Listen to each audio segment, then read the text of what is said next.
All right, so today what we're going to do is we're going to continue our look at experiments. I gave you a little section to read in the book where they introduce the topic. We're going to talk a little bit today about some terms and an introduction. And I'm also going to send you to, or show you a video series where we're going to learn a lot more about this. The book is going to be great when we go back and start looking at some of the experiments, but the way they describe things and the structure of introducing the terms, I just don't like. They just mention things and they'll have a whole page of writing and mention the vocabulary in the middle of them without really focusing on them. And I really want to make sure that you see the words that you need to see. Okay, and so this video series is done by an instructor called Les Snedden. She's here in New Zealand, and her specialty is NCEA stats. So she'll be able to focus this in very well on exactly what it is that we need to work on. Okay, so what I'm going to do is I'm going to show you the video, but I'm also going to stop it and make sure you have time to take some notes, as well as I'm going to make any clarifications or throw in anything that I think is important as well. Okay, so let's go to the site. Now, you don't need to memorize this address or write it down. I've got a link to it in your OneNote. She also has a workbook, and if you just scroll to the very bottom of the site, you can just click on this and upload a copy of it. It'll give you some questions to work, and so this is the work we're going to do.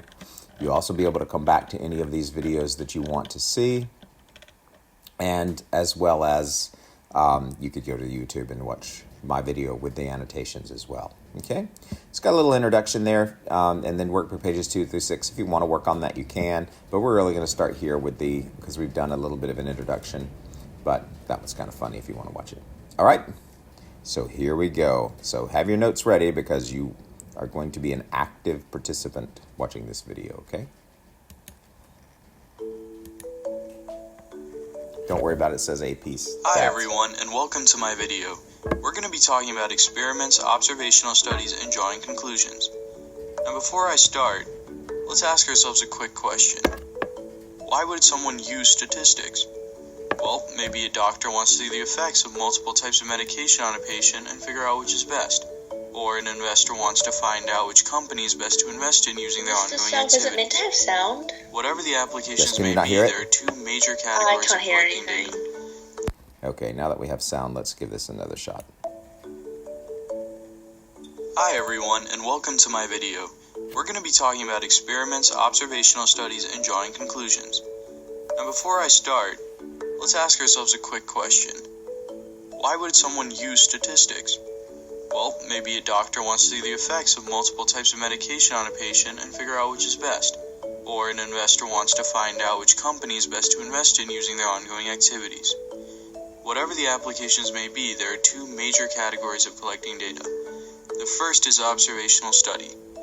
Observational study is when the observer has no direct interaction with the experimental unit. Okay, oops. I don't want that. I want this. Okay, so we need to write down what observational study is. This is one of the things that you're going to be talking about. So an observational study is where you're just watching what happens to the groups. It's Lola. I have not appointment. Okay, so an observational study is where you're just watching what happens. So you're not going to do anything. You're just going to be observing any changes. Okay? So that's an observational study. He is just watching with no influence at all and drawing conclusions from the data. In an experiment, however, investigators apply treatments to experimental units and then proceed to observe the effect of the treatment. Okay? And this is what we're going to be doing. Is we're going to be looking at an experiment, and this is what we're going to be doing. And so what we're going to do is we'll apply a treatment to the experimental units. And of course, we're going to use people for this. But so you need to make sure that you write in that an experiment It's just where the investigators apply treatment to the experimental units.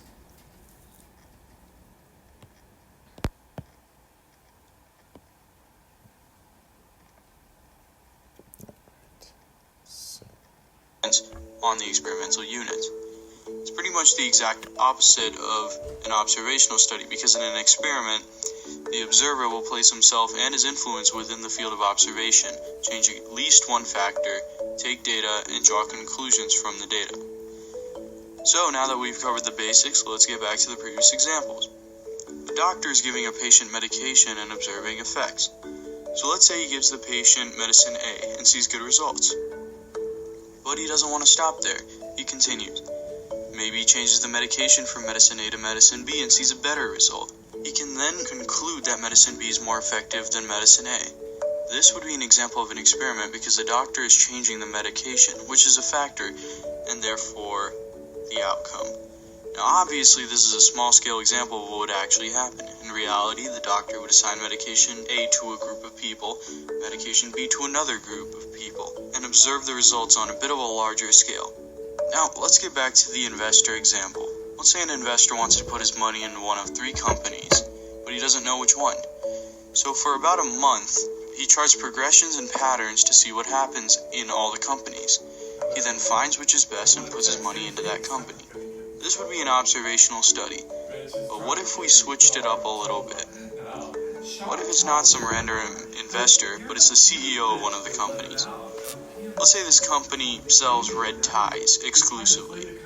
Now, sales are good, stock prices are rising, but that's just not enough for our CEO. He thinks blue ties might sell better than red ties. So he stops all manufacturing and sells blue ties instead, just to see what would happen.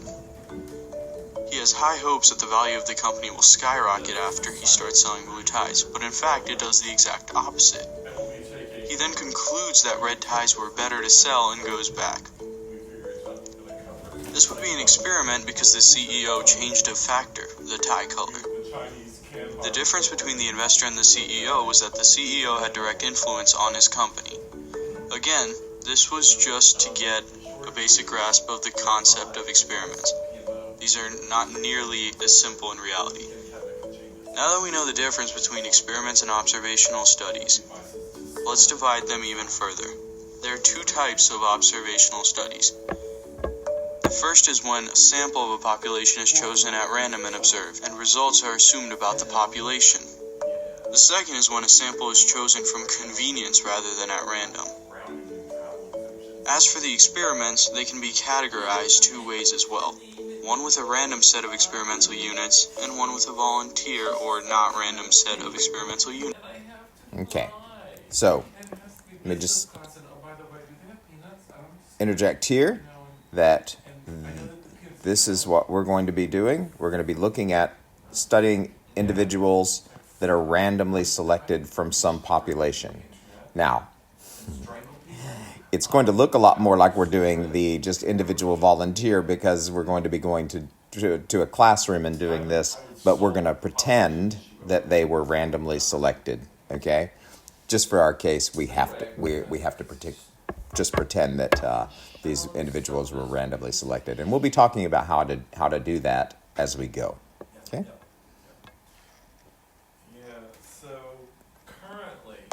Now, in an observational study, you usually don't want a non-random sample of a population because you don't want to tip the scales in anyone's favor. But in an experiment, you might want a population of interest, as it's called.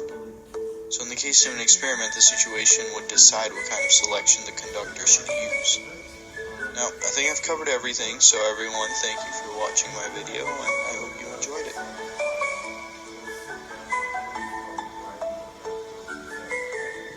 Okay. Be prepared for probably a Monday announcement. All right. So the takeaways here are to think about those 2 different types of studies, either an experiment or an observational study, and how they differ. Okay. Now we're going to be doing an experiment because we're going to be introducing some kind of treatment.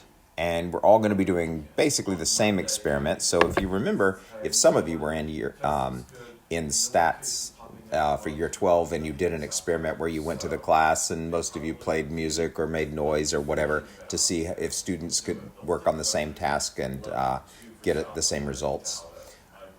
This time you're going to be doing something very similar to that, but we're going to give you an experiment that you're going to perform, and then you're going to make studies. Now, a little different is we're going to put you in groups, and but they're going to be bigger groups than we did last. If you were in the year 12 stats, I know some of you weren't. And what we'll do is we will have a control group and an experiment group. So you'll learn more about that as we go forward. But it's pretty much the same as you did last time if you were in stats, just going through and doing an experiment on a group of students. Okay? All right. So what I want you to do then, because again, we're trying to keep these short and sweet so you don't get too overwhelmed, I want everybody to upload that workbook that she has, and again, you can just find that. You find the website on the on your OneNote, and you can upload this notebook, and then you can work in this notebook. And so the questions that go with this are just on page 7 of the workbook. We're just going to follow her plan here, and you can go back and watch the video if you need to. If you didn't get everything in your notes, but everything you should need will be there. If you want to go back and watch this first video, it's a little bit of fun, but it does introduce some ideas and get you thinking about the concept. You don't have to, but it could be beneficial for you. Okay? All right, let me see if I can come back to you guys. All right, stop sharing the screen. All right, so you're going to see this one. Other than some terms and ideas, this one's going to go pretty quickly, this selection. So hopefully we'll have all of the lessons done, and then when we get back to the college, we can jump right into actually performing the experiments and then writing up our conclusions. Okay? So, how'd it look? Pretty easy? Too easy? That wasn't very much in that video. There's going to be more in some of the other videos. Okay? All right. Then that's really all I have for you today. So get to work on those questions. Make sure you upload that workbook and get to work on those questions on those pages, and make sure you know on the OneNote where you can find things. Okay? All righty. Well, if you don't have any other questions, then that's all I've got for you today. So go on and enjoy the rest of your day. Get outside. It's beautifully sunny outside, even though it's windy as heck. But what else is new? All right. Thank you. Cool beans. All right. I'll see you later, guys. Thank you. Thanks so much. Bye. Thanks. Correct. So right now, the movers have moved us out. Thank you. Bye. Thank you. See ya.